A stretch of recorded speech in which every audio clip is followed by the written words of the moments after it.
శ్రీగురుభ్యో నమ. శ్రీ మహాగణాధిపతయ నమ. శ్రీ సరస్వత్యై నమ. భక్తులారా, వ్యాస మహర్షి రచించిన మహాభారత ఇతిహాసం యథాతథంగా చెప్పుకున్నాం. ప్రతి శ్లోకం దాని అర్థం. ఇందులో భాగంగా నిన్నటి వరకు మనం ఆది, సభ, అరణ్య, విరాట, ఉద్యోగ, భీష్మ, ద్రోణ, కర్ణ, శల్య, సౌప్తిక, స్త్రీ పర్వాలు 11 పర్వాలు పూర్తి చేసాం. 18 పర్వాల్లో 12వ అయిన శాంతి పర్వంలో కూడా 45 అధ్యాయాలు చెప్పుకున్నాం. ఈ రోజున 46వ అధ్యాయాన్ని చెప్పుకుందాం. చెప్పుకునే ముందు వ్యాస భగవాను ప్రార్థన చేసుకుందాం. వ్యాసాయ విష్ణు రూపాయ వ్యాసరూపాయ విష్ణవే నమో వై బ్రహ్మణదయే వాసిష్ఠాయ నమో నమః. నారాయణం నమస్కృత్య నరం చైవ నరోత్తమం దేవీం సరస్వతిం వ్యాసం తతో జయముదీరయేత్. సమర్థ సద్గురు సాయినాథ్ మహారాజ్ కీ జై. యుధిష్ఠిర ఉవాచ కిమిదం పరమాశ్చర్యం ధ్యాయశ్చ అమిత విక్రమః కచ్చిల్లోకత్రయాస్యాస్య స్వస్తి లోకపరాయణ చతుర్థం ధ్యానమార్గం త్వం ఆలంబ్యం పృషర్షభ అపక్రాంతో ఏదో దేవ తేన మే విస్మితం మనః. ధ్యానంలో ఉన్న కృష్ణ భగవాను చూసి ధర్మరాజు అంటున్నాడు, ఇదేమిటయ్యా చాలా ఆశ్చర్యంగా ఉంది. నువ్వు ధ్యానించడం ఏమిటి? నిన్నే కదా ముల్లోకాలు అన్నీ నిన్ను ధ్యానిస్తారైతే ఇది నా మనస్సుకు ఆశ్చర్యం కలిగిస్తుంది.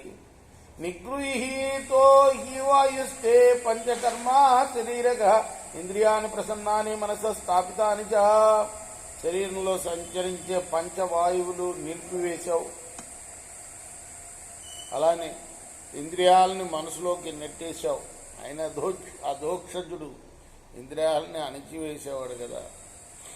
కాబట్టి లోపల అణిచేసావు, హితేంద్రియుడు అయ్యి పంచవాయువుల్ని కూడా నిలిపివేశావు నువ్వు. వాక్చ సత్వంచ గోవింద బుద్ధోత్సంవేసి దానికే సర్వే చైవ గుణా దేవా క్షేత్రజ్ఞేతే నివేశిత. గోవింద, వాక్కు నీ మనస్సును నీ బుద్ధిలో నిలుపుకున్నావు నువ్వు. నీ దేవస్వరూపాలు, గుణాలు అన్నీ కూడాను అన్నిటినీ ప్రత్యేగాత్మలు అంటే క్షేత్రజ్ఞునిలో ప్రవేశపెట్టావు. నేను గర్తితమ రోమాణి స్థిరా బుద్ధిస్తదామన కాష్టకుడ్యసి లాభూత నిరీహస్యామి మాధవ. నీ రోమాలు చెల్లించడం లేదు, బుద్ధి మనస్సు కూడా స్థిరంగా ఉన్నాయి మాధవ. ఒక కర్రలాగా లేదా ఒక గోడలాగా ఒక రాయిలాగా చేష్టలుగి ఉన్నావయ్యా, చేష్టలుడిగి ఉన్నావు. యథా దీపో నివాతస్థ నిలింగోజ్వలతే పునః తథాపి భగవన్ దేవా పాషాణైవ నిశ్చలః. గాలిలోని చోట ఉండే దీపంలాగా నిశ్చలంగా ఉండి ప్రకాశిస్తున్నావయ్యా. యది శ్రోతుమిహార్హామి నహరస్యం నరహస్యం చతే యది చిందిమే సంశయం దేవా ప్రపన్నాయాభిజాయితే. నేను కనుక వినదగిన విషయమైతే, అది కూడా రహస్యం కాకపోతే, నువ్వు నా సందేహాన్ని తీర్చు స్వామి. ఇది పరిప్రశ్న అంటారు.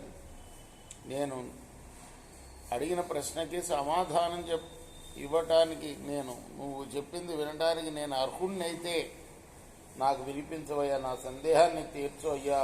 త్వం హి కర్తా వికర్తా చక్షరం చైవాక్షరం చై అనాది నిధనశ్చాద్య త్వమే పురుషోత్తమ. నువ్వే కర్తవు, వికర్తవు కూడా నువ్వే. అలాగే క్షరము అక్షరము ఆది అంతవు లేనివాడవు నువ్వు. పురుషోత్తమ, అందరికన్నా ఆది పురుషుడవు నువ్వు. త్వత్ప్రపన్నాయ భక్తాయ శిరసా ప్రణయాతయ ధ్యానస్య యథార్థత్వం బ్రూహి ధర్మ ప్రతాంబరః. నీ అందే ప్రవృత్తి గల భక్తుణ్ణి నేను శిరస్సు వంచి నమస్కరిస్తున్నాను. నీ ధ్యానంలో నీ నిజస్థితిని తెలపవయ్యా. తతస్వై గోచరేణ్యస్య మనోబుద్ధీంద్రియాణి సహ స్మితపూర్వం వాచేతం భగవాన్ వాసవానుజ. అప్పుడు భగవానుడు చిరునవ్వుతో అన్నాడు, వాసుదేవ ఉవాచ శరతల్పగతో భీష్మ శామ్యన్నివహుతాసన మాంఝాతి పురుష వ్యాఘ్ర తతో మే తద్గతం మనః. అంబశేయ మీద ఉన్న భీష్ముడు ఆరిపోయే అగ్నిహోత్రంలాగా ఉన్నాడయ్యా. అతను నన్ను ధ్యానిస్తున్నాడు, అంచేత నా మనస్సు అతన్ని తలచుకున్నది. యస్య జాతల నిర్ఘోషం విస్ఫూర్జితమివేశనే నేహే దేవరాజోపి తమస్మి మనసాగత.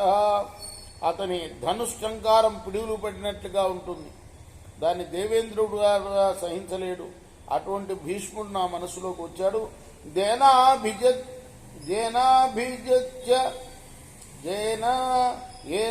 అభిజిత్య తరసా సమస్తం రాజమండలం ఊఢాస్తు ప్రస్తుత కన్యా తమస్మి మనసాగత.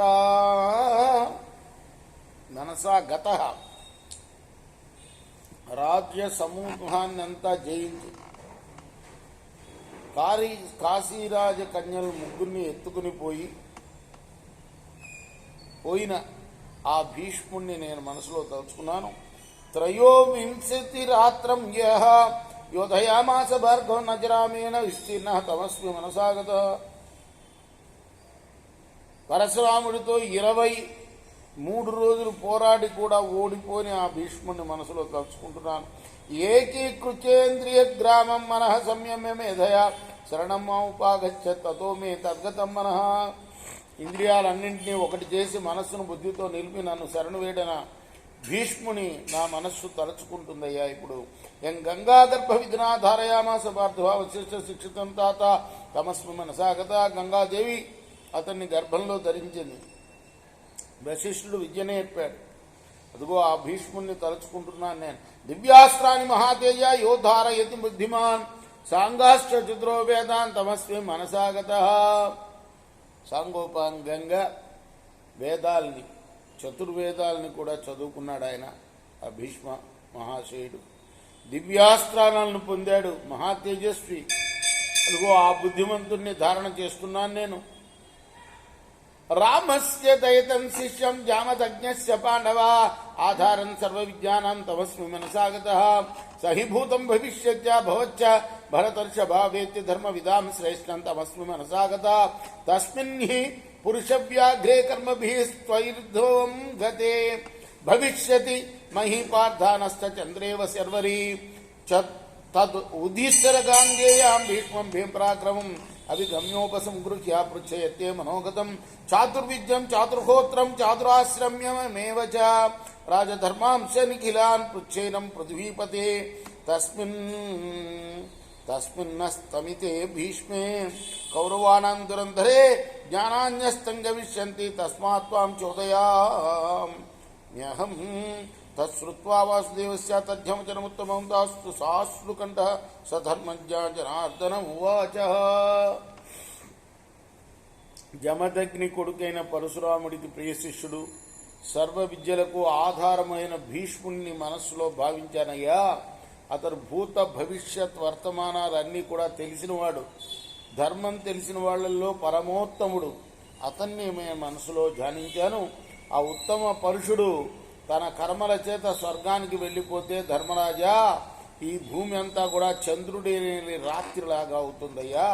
అందువల్ల ధర్మరాజా భయంకర పరాక్రముడైన గంగాపుత్రుని దగ్గర చేరి పాదాభివందనం చేసి నీ మనసులో ఉన్నదాన్ని గురించి ప్రశ్నించు ఆయన్ని. నువ్వు 4 విద్యల్ని, 4 అగ్నిహోత్ర విధానాల్ని, 4 ఆశ్రమ విశేషాలని, రాజధర్మాలన్నింటినీ గురించి రాజా నువ్వు ఆయన్ని అడిగి తెలుసుకోవయ్యా.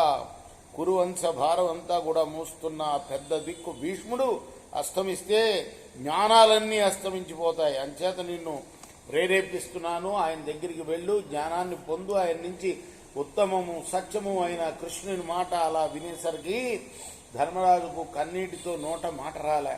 అలాగని మెల్లగా కృష్ణుడితో అన్నాడు, యద్భవానాక భీష్మస్య ప్రభావం ప్రతి మాధవ తథా తన్నాత్ర సందేహ విద్యతే మమ మాధవ. భీష్ముని గురించి నువ్వు చెప్పిందంతా సత్యమే కృష్ణ, అందులో నాకు సందేహం లేదు. మహాభాగ్యం చ భీష్మస్య ప్రభావస్య మహాద్యుతే శృతం మయా కథయితాం బ్రాహ్మణానాం మహాత్మనాం భవాంసకర్త లోకానాం యద్బ్రవీచ్చరిసూదన తదా తదనభిజ్ఞేయం వాక్యం యాదవనందన యది త్వనుగ్రహవతి బుద్ధిస్తే మయి మాధవ త్వామగ్రత పురస్కృత్య భీష్మం యాస్యామహే వయం ఆనృతే భవత్ भगवत्यर्के सही लोकान् गमिष्यति त्वद्दर्शनं महाबाहो तस्माद् अर्हति कौरवः तव चाद्यस्य देवस्य अक्षरस्यैव अक्षरस्य च दर्शनं त्वस्य लाभस्य त्वं हि ब्रह्ममयो विधि।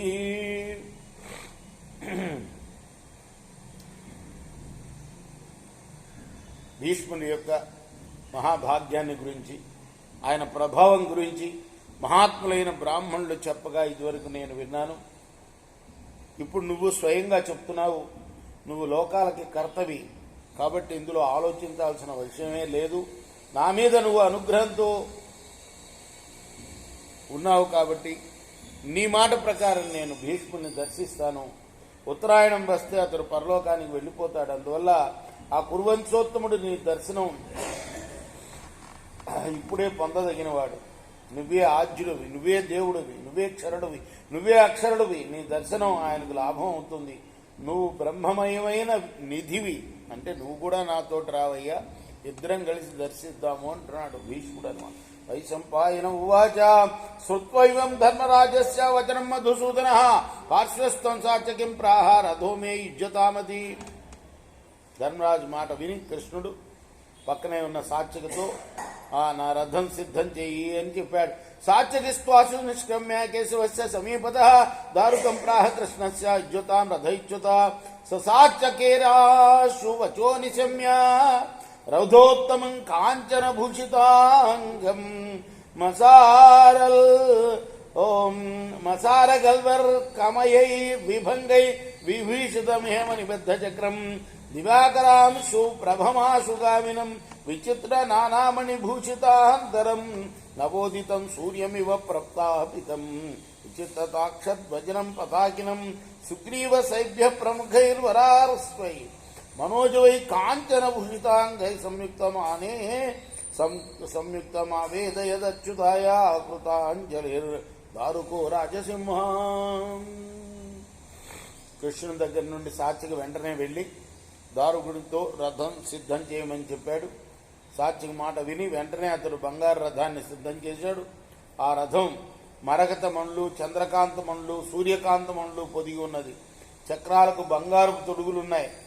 సూర్యకాంతి కలిగి వేగంగా వెళ్లేదేది ఆ రథం. మధ్య మధ్యలో విచిత్రమైన మనులెన్నో పొదిగారు ఆ రథంలో. అప్పుడే ఉదయించిన సూర్యుడిలాగా అది వెలిగిపోతూ ఉన్నది. ధ్వజం మీద గరుత్మంతుడు రెపరెపలాడుతున్నాడు. సుగ్రీవం, సైభ్యం గుర్రాల పేర్లు అన్నమాట. వాటిని పూంచారు ఆ రథానికి. అవి మనోవేగంతో పరిగెత్తగలవు.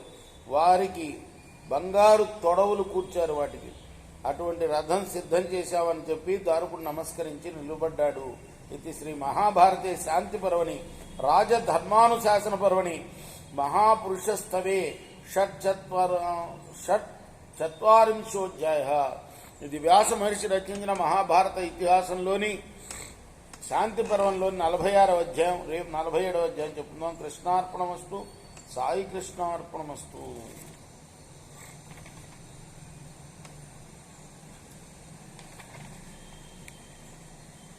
స్వస్తి ప్రజాభ్య పరిపాలయంతాం న్యాయేన మార్గేణ మహిమహీష. గోబ్రాహ్మణేభ్య శుభమస్తు. నిత్యం లోకాః సమస్తాః సుఖినో భవంతు. కృష్ణార్పణమస్తు. సాయి కృష్ణార్పణ.